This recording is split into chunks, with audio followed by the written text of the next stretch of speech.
This lesson is all about mass media, dealing with them and the tools we use to communicate with them. But first, let's just talk about what is mass media. Many of you taking this class are journalism majors, but many of you are from marketing and corporate relations, or from IMC, or perhaps from yet another major, and you may not be as familiar with mass media. And you may not think it's relevant any longer. Is it still relevant? Absolutely. Let me talk for just a minute about why mass media matters in PR and in the world. First of all, it's produced, printed, published, written, videoed, photographed by professionals.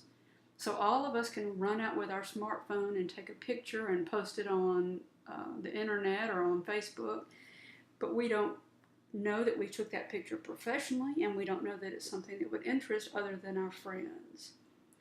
Mass media is staffed, or are staffed, with professional writers, reporters, videographers, photographers, and they go out and gather facts, check those facts, and then report them in a way that's easy for the rest of us to understand, that we can quickly read that news story or watch that news story unfold on television and know the main important things and be assured that an attempt at least was made to check those facts.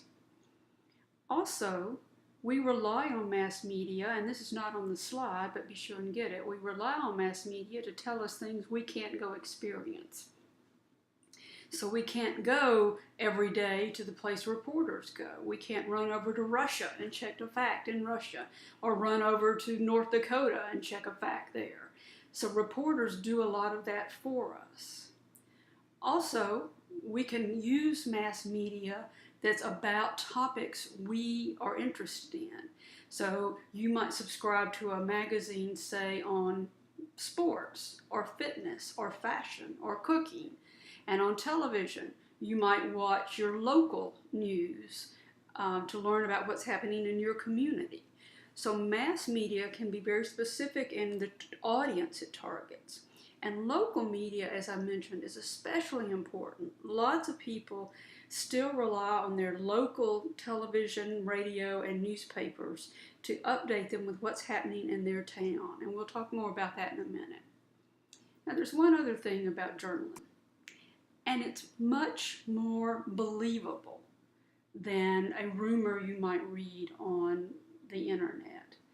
You might remember, if you took $3.91 from me, I showed you a rumor that spread that said the Facebook founder Mark Zuckerberg was going to give away $1 million to someone on Facebook. Well, this was just a rumor. It was spreading like wildfire on Facebook. And who debunked the rumor? NBC News. So NBC News interviewed Mark Zuckerberg, found out it was false, and then posted a story about it. So journalism, by and large, is believable. Now, of course, not every journalist in the world is ethical and honest like any other profession, but by and large, professional journalism is believable. Also, journalists are what we call gatekeepers, and they decide what gets reported. So you're looking at a picture of a dog. What you fed your dog for breakfast, you might post on social media. You might think that's cute. But is that something the rest of the world needs to know about? Probably not. So it's not going to be on the NBC News or CNN or in the Washington Post. Only news that these journalists decide is worth repeating gets published or produced or printed. Now, I hope you remember learning this in $3.91, and if not, make sure you learn it now. That there are two main ways mass media will influence you as a public relations person. And the first is you go to them, and we call that being proactive. You approach the reporters and try to get them to write or broadcast or talk about your organization or your upcoming event or your product that's coming out. This is when you seek seek help from them. The other way is not the best way, and that's reactive, meaning suddenly we're getting media attention, and almost always that is not because something good happened.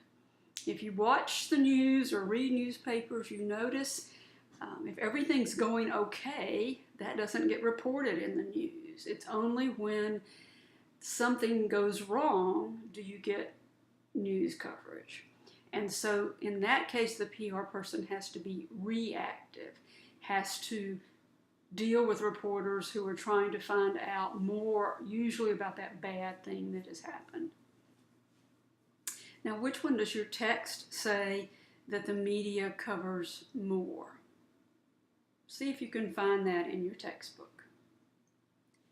Okay, why be proactive? Well, journalists are human beings. They don't know magically about a good thing that happened at your organization, or a new product you're putting out, or an event you're holding. They don't know unless you tell them. And so one thing PR people are very good at doing is informing mass media about good things, positive things that are going to happen. Absolutely, when you have time, go to news.olemiss.edu and you will see all the news releases put out by our communications department at Ole Miss. Notice that almost all of the releases are telling about some good, positive things that are happening at Ole Miss. So when you have good news at the organization you're working for, be proactive. And hey, even if bad news happens, go ahead and announce it. Get it over with. So as I'm recording this, football coach Hugh Freeze just resigned, and Ole Miss was very proactive in announcing that. They held a news conference that same day that he resigned to announce it. And it was a good thing to go ahead and just get the word out there. Now, some other good things might happen at your organization. So you might win an award, or someone that works for you might win an award.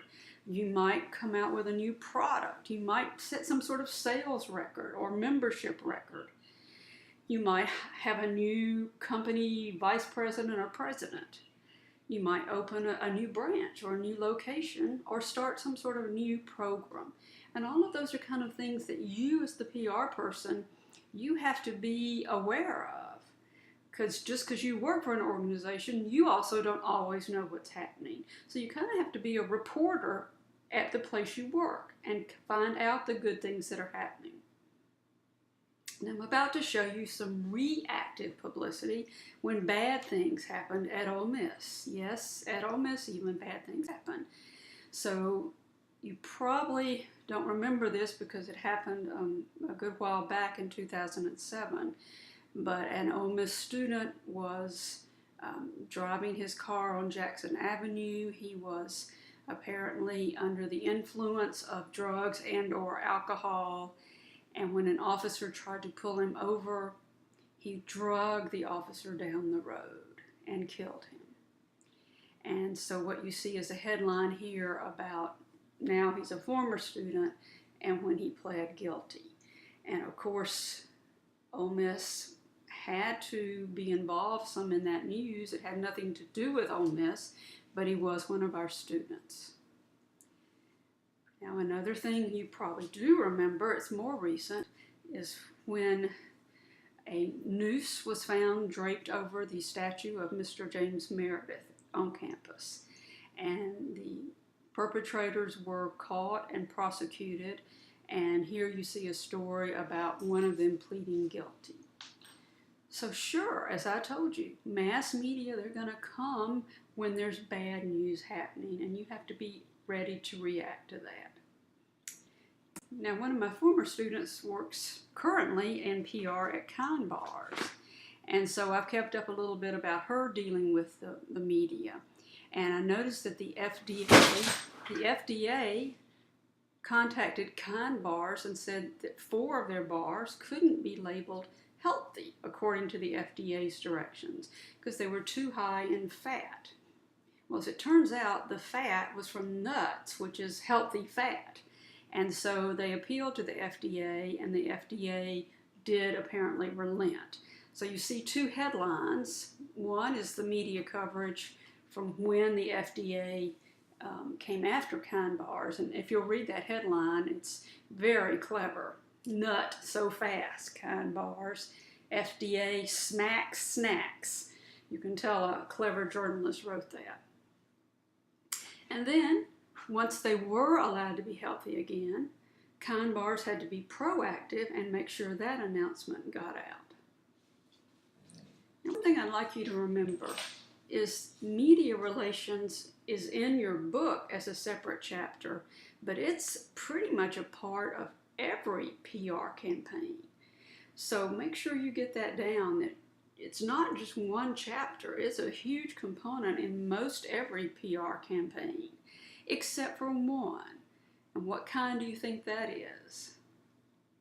Well, that would be internal, where you're communicating with your employees, or a university's communicating with its students, for example. So you don't always need mass media to tell your employees something. You can tell them internally. And that is usually all what we call a controlled communication. And we'll review that shortly. Now, if you do have big news to announce and it involves your internal public, tell them first. This is important. You don't want your employees finding out something when they see it on the evening news. Do them the courtesy of telling them first.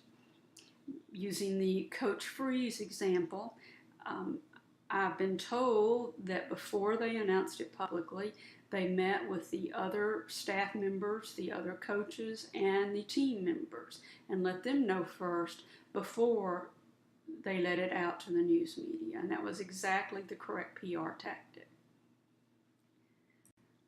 So, as I've already said, pretty much every other kind of PR is going to involve mass media, at least in part. Why? Because it's such a great way to communicate your messages from your organization. Now, we absolutely supplant that with social media and web and other methods. There are many, many other methods, but mass media remains a key way that PR people attempt to communicate with their publics. Now, this next slide has a lot of information on it, and we're going to go through it later slide by slide, so don't feel like you have to frantically write everything down.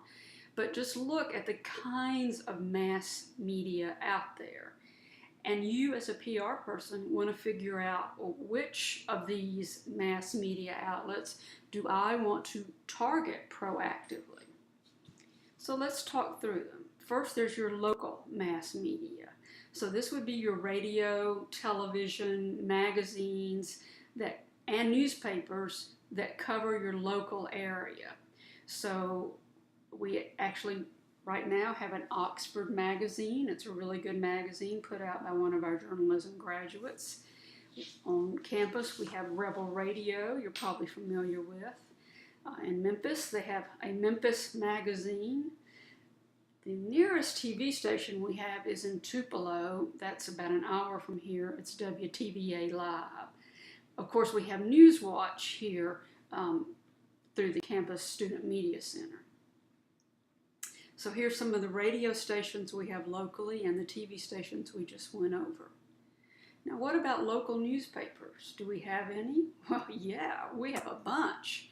So, of course, as an Ole Miss student, you should know about the Daily Mississippian. Now, it is a print product in hard copy, but you can also read it online and see a PDF of it online. The Oxford Eagle is the oldest and largest circulation Oxford newspaper. It also is print. It comes out 6 days a week, and you can read some of it online. A newer one is the Oxford Citizen. It comes out twice weekly. You probably heard of HottyToddy.com, founded by Ed Meek, the donor who created the Meek School. And HottyToddy.com is only digital. There is no print copy. And then there's a publication that comes out every 2 weeks, The Local Voice, that a lot of students are familiar with because it's more about entertainment. I mentioned the Oxford Eagle. They put out the Oxford Magazine. As I record the lecture, the publisher and the executive editor are journalism grads from our Meek School. Okay, that's local. Now let's move on up a little bit to regional. So covering a state or a region of the country. So you see Southern Living's logo there. Of course, I bet some of you have a mom or dad who reads Southern Living about life in the South. You see Mississippi Magazine. It's a very nice magazine about all things Mississippian. And the largest newspaper in the state that covers events around the state is the Clarion Ledger. Okay, let's move from regional to national. So they're national, of course, networks, newspapers, magazines. So you're familiar with NBC, ABC, CNN, Fox News. You've probably seen that the national newspaper, USA Today. There are lots of magazines. We'll look at those in a minute. And networks have more than news. Sometimes you want to deal with entertainment shows, like maybe if you are doing publicity for a new movie that's going out, you want to get people from your movie booked on a talk show. Now let's talk about magazines. Magazines can be specialized. Now, particularly if they are national, we've already mentioned the regional and the city, but national magazines typically cover a certain topic. So there's Sports Illustrated for sports, Cooking Light for cooking. You can find a magazine about pretty much anything. And most every magazine, of course, also has a web digital presence. Now, a kind of magazine you might not know about is called trade media. And these are magazines that only cover a certain kind of profession or product. We actually have one in Oxford. I wonder if you knew that. It's PMQ, and it's a magazine for pizza restaurant owners. Yes, only for pizza restaurant owners. So it's full of articles about, 5 kinds of cheese and the best tomato sauce and new ovens to bake your pizzas in. And it's the kind of thing none of us are going to read for light reading, but they're very helpful and useful to people in that industry. So there's a trade magazine for manicurists, there's a trade one for funeral directors, there's a trade one for flooring installers. You would be amazed how many trade publications are out there. And we even have one for PR people. It's called PR News, and you see that URL there if you'd like to check it out sometimes. Now we come to blogs, and blogs are a little bit of a hybrid. Many times they are not professional journalists. Any of us, you or I, could start a blog, and we can make that blog be about anything we want. And if you're not a professional journalist, you may or may not be credible. So the thing about a blogger is usually it's just 1 or 2 or 3 people doing the blog. And they don't have a large staff to check facts. So a blog is not automatically trustworthy the way mass media should be. So you see the logo there for TechCrunch. That's a really large blog about technology. And I'm going to give you a link to the list of some of the top blogs. But still in PR, now we've added bloggers to our list. So when we proactively approach reporters, we also approach bloggers because many bloggers have very loyal followings. Now, why do we care about mass media coverage? Well, I hope you remember learning this word in 391, publicity. Publicity means coverage by the mass media. And it's a good thing for several reasons. First of all, it gives you better results. So if you read an article, ladies, let's say you read a beauty magazine article about the 10 best new hair products, and the editors of that magazine have tested those hair products and reported on them. You're more likely to believe it than you would an ad put out by that company. Also, it costs almost nothing. If you bought an ad in that beauty magazine, it would cost you thousands of dollars. But to get it mentioned editorially cost you nothing than your effort. And it's much more believable. So many good things about getting publicity. Now, one thing you need to remember about the mass media is they are a way we communicate with our public. So even though your book includes it as a chapter, they're not really a target public, but they are a means for communicating with our target publics. I'd like you to know these next two phrases. The first one is transparency. And this is a really big word in PR today. It means being open and transparent. So, like the football coach resignation, I was really proud that Ole Miss was very open and transparent. They didn't try to hide why he left. They just came out and told the truth. And earned media. You might remember this from 391. Earned media is when you approach the mass media and based on your efforts, they do a story or a video or whatever. So you earned it. You didn't pay for it, you earned it. Another thing I hope you remember from 391 is that mass media is either controlled or uncontrolled. And all communications are one of those. So we say mass media is uncontrolled when we approach it. So if I send a news release to my local TV station, they might run a story and they might not. I cannot control what they do. I can control other kinds of communication from beginning to end, and we'll look at some of those examples in a little while. So remember, earned media is what you earned as a PR person. You got reporting coverage.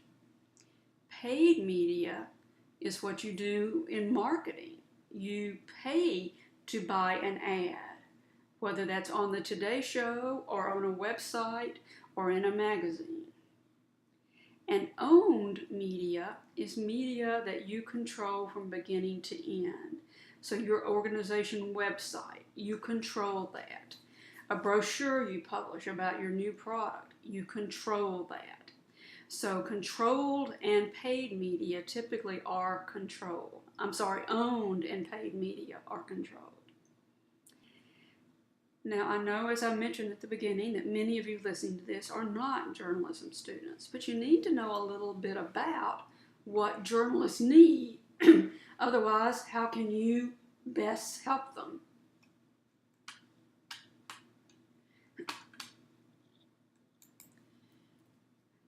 Well, one thing you need to know is a huge factor in journalism is a deadline. So journalists are constantly working on a deadline. If the magazine is going out next month, the TV news show is coming on in an hour, they're always up against a deadline. And if you can simply ask a journalist, what's your deadline? He or she knows you understand some of the pressure they're under. Also understand they want you to approach them about a subject that interests their audience. So their readers or their viewers, it needs to be something that interests them for them to be interested in publishing it or broadcasting it. It needs to be well written. Take your time, write it very clearly and concisely, and absolutely check your spelling, your punctuation, your grammar, because if you send something poorly punctuated to a member of the mass media, you think they're going to use it? I think not. Also, do you see on your slide where it says AP style? That's Associated Press style. If you ever took Journalism 102, you had a lot of this. There's a style that all professional journalists use that dictates, for example, when do you spell out the word N-I-N-E And when do you use the numeral 9? And there's a big book of rules about these. And if you go into PR and send out materials to the mass media, you need to know how to write in AP style. Now, a couple other things to keep in mind is if the media wants to speak to someone at your organization, have someone ready. Pick a designated spokesperson. So when reporters want to interview someone at your organization, who is that going to be? And he or she should, of course, be a candid, open person who's comfortable being interviewed. Also remember, as we said, that reporters are going to come calling when there's negative news. So as the PR person, handle that negative news, be honest about it, but don't forget to later send them some good news. You're the one that has to find the good news and send it to them. And also, train your employers a little bit about the needs of the mass media, that you can't just call a reporter and tell her what to report.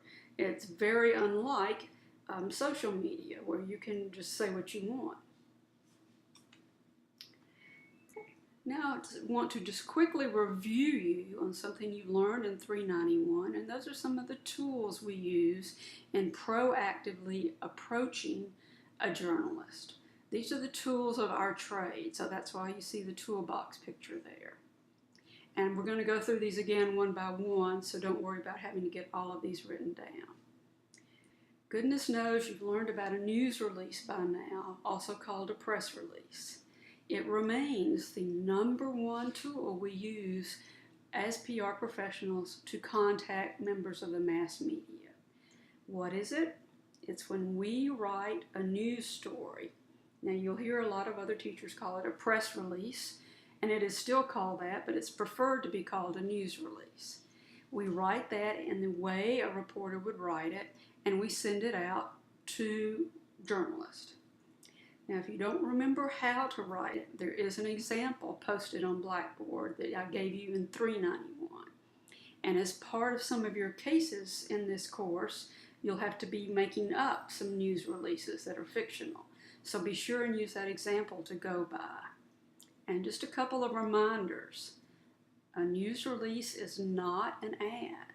So stay factual, stay objective. Don't brag or exaggerate or state opinion.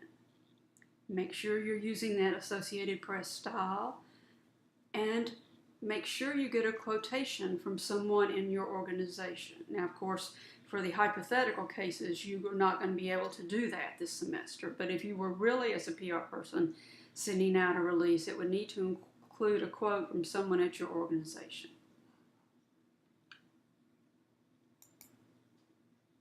The next tool we use to approach reporters is a media kit, again, sometimes called a press kit. Well, it's no longer a kit or folder. It's almost always a DVD or jump drive or even downloaded from a website.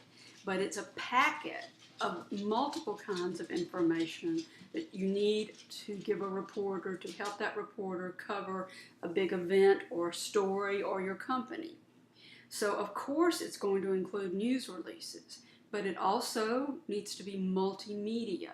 So give them some video, give them some photos, charts and graphs, social media links, links maybe to your website or other websites. Give them as many kinds of material as you can. If it's a digital newspaper or TV station, they can even use more of it on their website than they actually used in print or on the air. Okay? Next tool is called a media alert, sometimes also called a media advisory. And this is just a short, quick memo you send reporters when you want them to know about something that they're going to cover. So let's say you wanted to hold a press conference. How do reporters know to come? Well, you send them the media alert, alerting them to the press conference. Or let's say you're having a huge grand opening of your new building and you think reporters might want to come. You send them this alert telling them about it. And there is, again, a template for how to do this on Blackboard. Now, a fact sheet. A fact sheet is usually found in a media kit, but it could be sent on its own. And it's usually a short, quick list of facts about whatever the topic of your PR campaign or program is. So let's say you're launching a new product. It might be a list of facts, quick facts about the new product. Or let's say you're doing a campaign on skin cancer. It might be a list of facts about how to help prevent skin cancer. Now we come to something that you'll do a lot if you work at a PR agency, and that's a pitch. And a pitch is when you contact a reporter and suggest an idea that you want the reporter to act on. And you can do that by a phone call or an email or, hey, even with a tweet. And the reporter may or may not like the idea, but you can pitch it to them. And then, of course, Okay, so the last tool is a news conference, which most people call a press conference. And this is a tool you don't want to pull out of your toolbox a lot. You want to wait until you have something major to announce. And you want to reach multiple media outlets at once. So if you just have a local event happening, you probably don't need a press conference. But when there's something major, then what you want to do is gather reporters and make your announcement all at once. Certainly you would do this in a crisis. It's very common in a crisis, as you've probably seen on television, to call a news conference. And then there are a few places that do it daily, such as the State Department and the White House. Okay, that's a look at the tools. Now let's back up to the research. Because remember, everything starts with research. So what on earth would you research in media? Well, first, research the people who've hired you. If you're at an agency, that's your client. Or perhaps you started a new job with a certain organization. It might be a charity, it might be a corporation, it might be a nonprofit.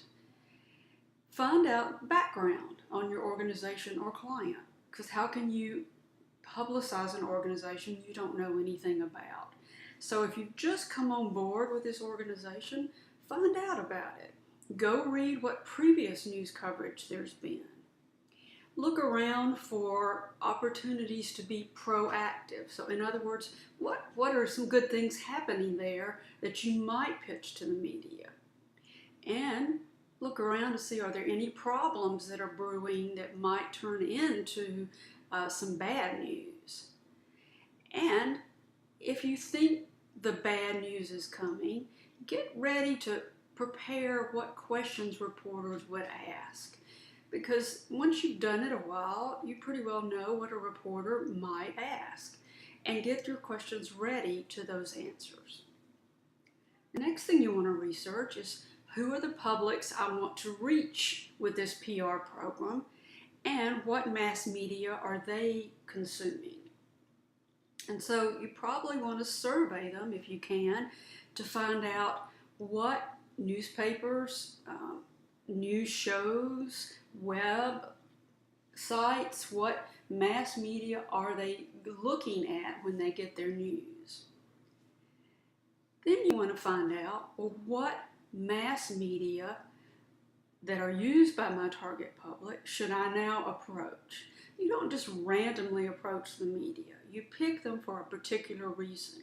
So you might pick just the local media if you want to publicize a local event.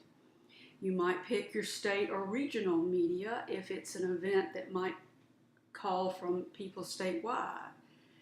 If you're a big national company, you might want to pitch to your national media. Or you might want to pitch to media that cover a certain topic like we talked about, like a food or a fashion or a sports topic. And don't forget those trade publications we mentioned. So if you make a product that might be used by a certain profession, go ahead and pitch to that trade publication. Now you're going to take all the media outlets you find that might be pertinent to your campaign and interested in your campaign, and you're going to put together a list. Now this list is called a media list, and it's just what it sounds like. It's commonly done in a spreadsheet. and you'll put the name of the media outlet, such as the Commercial Appeal newspaper. What kind or size of audience does it have? What number of readers? What type material do they want? Do they use photos, videos, charts, graphs? Who is going to be your contact person there? Put his or her name and job title. Typically, if it's at a newspaper or magazine, you look for a section editor or a managing editor. Or there may be a reporter who covers your topic, and that's called a beat reporter, a reporter who covers a certain beat. At television stations, there's usually someone called an assignment director. You'll want to find an email and or phone number for that person, depending on how you plan to contact them. And absolutely find out what their deadline is. So if it's a daily newspaper, their deadline is probably 4 or 5 p.m. the day before they publish. If it's a newscast, a television newscast, their deadline is probably at least 2 or 3 hours before the newscast. Now this, of course, is unless it's breaking crisis news when they could interrupt live, but that's very rare. Now, if you go beyond your local media, there are services you can subscribe to that help you find media globally even. And you see the names of some on your screen here. And these do require you pay a fee and subscribe to them, but they can be very helpful in locating your media. Okay, you've done your research. What objectives would you have in sending out materials to mass media? Well, that's pretty obvious. You want to increase awareness. So you see a lot of stars by that one. The whole reason you send materials to mass media is to make people aware of whatever your material is about. So it increases awareness. You hope it also increases positive perception. So if your organization or your product or your employees are featured in the news, you hope it's because it's a good news event. You might be trying to get action. So it might be that by getting publicity for your product, you're hoping people will go buy your product. But typically it's awareness. Now remember that a main way you measure media awareness is mass media impressions. And we've talked about that, but keep those in mind. Now there are really two main categories of news. One is hard news, and hard news means there's a deadline to it. So if you have an event coming up in a month, you want to get that news release out in time for people to read about your event and make plans to attend it. That's hard news. But soft news can be a great idea when there is no hard news happening. So soft news does not have a time deadline. It could usually run any time. And journalists usually call that a feature story. So it might be on anything that's interesting, entertaining, or informative. So let's say you work for an ice cream company. You might do a story on how ice cream began. Or if you work in Tupelo with the Convention and Visitors Bureau, you might do a story on 10 little known facts about Elvis. If you work at a company that makes closet organizers, you could do tips on how to organize your closet. So again, you kind of have to be a reporter and scout out these ideas. All right, you've done your research, you set your objectives, you took your action, which is using those tools and communicating with the media. And of course, now we're going to evaluate. I've already mentioned media impressions, so let's go back over them. Mass media impressions is a total number of people who could have read, seen, or heard about you in the news. So if you sent a news release, let's say to 2 newspapers, and they both have a typical readership of 10,000 people, then you add that together and you'll say you got 20,000 media impressions. You can't prove that all 20,000 people read it, but they could have. ABE, advertising equivalency, is what would it have cost you to buy the same size coverage if it's print or the same time of coverage if it's broadcast? What would that have cost you to buy if it was an ad? And of course, good old surveys. Did people become aware as a result of your effort? And did their attitude or opinion change? And focus groups can be a great way to evaluate mass media usage. Did people see it in the news, and do they remember it? Okay, now we've reviewed how to approach mass media and why it's important. And now I'm going to introduce you to a case that is several years old, but it was a great way to get publicity for a product that you might not have thought needs publicity, and that's beef jerky. So let's say you get hired to do public relations for a company that makes beef jerky. Well, what are you going to do to get them in the news? Well, this company, Jack Link's, set out to get their product in the news. And you'll see a quote, a kind of silly quote, from their director of marketing communications. So, a standard PR tool is simply to declare a day. And so they declared National Beef Jerky Day to be June 12th. Now, this began in 2012. So what did they want to do? Well, they wanted to increase awareness that beef jerky, according to them, is a healthy snack, that it's high in protein, low in fat. And of course, they wanted to get action, increase sales of beef jerky by the first-time buyers and by previous buyers. So the thing they did to capture media attention was kind of interesting. They hired an artist to create a mosaic portrait of Sasquatch. Now, Sasquatch is featured in their ads if you've ever seen any of their ads. And the material this artist used was unusual. It was beef jerky itself.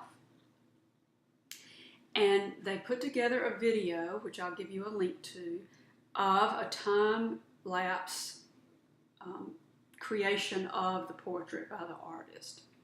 And then they displayed the final portrait at the Mall of America, which is the largest mall in America. Later, that portrait was so successful, they also got him to create, look at these titles they gave them, Barack Obama Meet and Meet Romney. And I'll show you those on another slide. And they also launched a contest, and the winner of the contest, it wasn't a very big prize, got $225 worth of beef jerky. Okay, so they put together a media kit. You remember the media tools we talked about. They sent out a media kit. It had a fact sheet with facts about beef jerky. It had samples of the beef jerky in it. It had a picture of the portrait and that time-lapse video. And then they also sent, of course, a digital release that had multiple social media links. And the link here you can't access through the PowerPoint, so I'll be putting that later on the Blackboard for you. Well, did it work? Yes. They got 110 million media impressions. So that means 110 million viewers of television, readers of print publications could have seen this. They actually put the video on YouTube where they got 11,000 views, put it on their Facebook page where they got more than 1,000 likes, and then when they went to the Mall of America, they gave out almost 10,000 samples. So I'd say they definitely increased awareness and quite possibly changed attitude and got action. And here are those other two portraits I mentioned of President Obama and Mitt Romney. Okay, that's the end of this lecture. I hope you have a knowledge and respect about mass media now that you perhaps did not have before, and understand why it's so critical in public relations work. Thanks for listening, and I'll see you next lesson.